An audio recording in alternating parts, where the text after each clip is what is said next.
National Unity Platform presidential candidate Robert Kyagulanyi Ssentamu yesterday faced challenges on the campaign trail after security agencies blocked several routes leading to his rallies in the Toro sub-region. On Tuesday, Kyagulanyi was expected to campaign in Kabadole district, Fort Portal City and Bunyangabu district. However, he only managed to briefly address supporters in Bunyangabu after encountering multiple police and military roadblocks.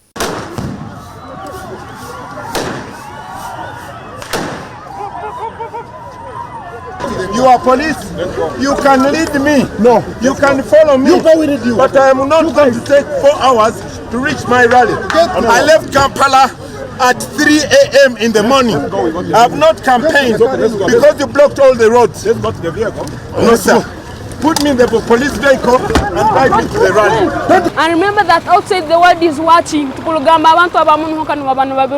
There is no equality in our politics. Security nekora kubi abantu netinisiriza abantu omusajja wona hakoraba nibamusumbuwa. According to the Electoral Commission roadmap, Kyagulanyi was meant to campaign in the listed districts yesterday. When there is a situation where a candidate is unable to access a campaign venue, for whatever reason, they need to communicate that to us officially, because then we need to take on the responsibility centers. If we have harmonized a campaign schedule, we should be able to execute it. And if there is a challenge in executing it, we must know why, so that we find a solution together. So we always require an engagement that is formal, so that we can take it up and go to the root. Why did this happen, and how can we address it? And also to hold the persons responsible. Following recent clashes between candidates and security forces, some have questioned whether the Electoral Commission remains in full control of the electoral process or whether security agencies are increasingly determining what happens on the ground. The Electoral Commission is in control of this election. We issued the program for this election. There is no one who is conducting any electoral activity outside the power and authority of the Commission. We set the campaign period, we set the campaign guidelines, we set the polling dates, and we are managing all the processes relating to the conduct of the elections. And that's why we've taken responsibility.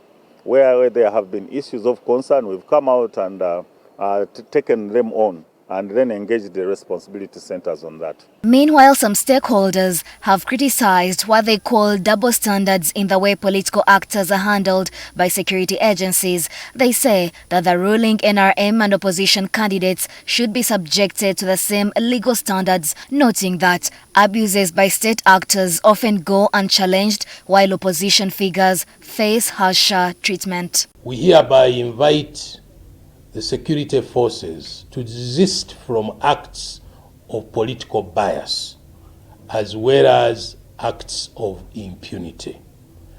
The powers that be must do whatever it takes to show and to demonstrate to all of us that they have zero tolerance against abuse of citizens' dignity as well as their fundamental rights. bayinza okugenda ne bakola ekitali kirungi,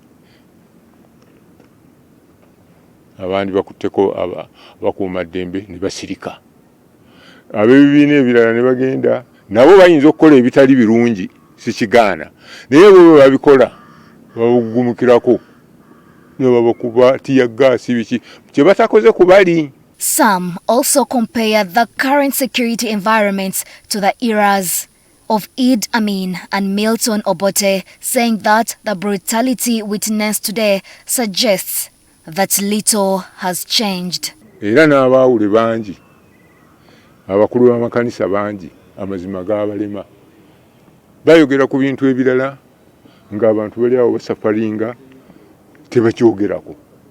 Oli najja n'akola Christmas sermon n'agimalako ng'ayogedde ku byakulya na byakunywa na kina naye ng'abantu bali mu kkomera basafaringa ng'ate Mukama kye kyamuleeta, naye olina otowulirayo na ddoboozi na nimbweriti n'ayogera ku birala byonna. So I challenge them, abakulu b'amakanisa abo oba amadiini amalala gonna, ng'olaba oli aliyo kuwaanawaana buwaanyi gundi yendoozinze gundi yendoozinze gundi, naye bino nga tabyogeddeeko.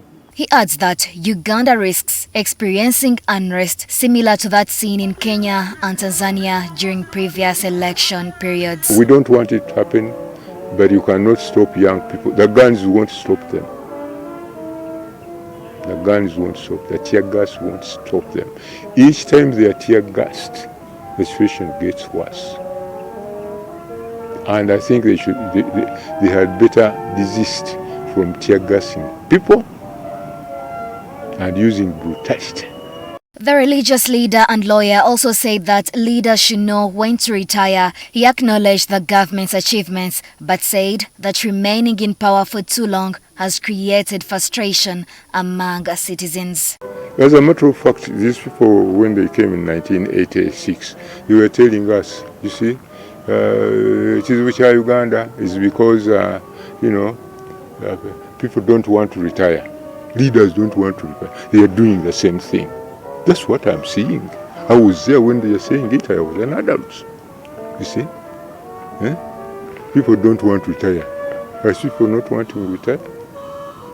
You are so many years and you're still in that chair. Why don't you leave it? Get some young people. Not, of course, from your family necessarily. There are so many. How many millions are we? We are more than... Despite repeated calls made daily from different stakeholders for a peaceful, free and fair election, incidents of violence have already been recorded, raising fresh doubts if the season can go on without any further unrest. Norbert Atkunda, NTV News.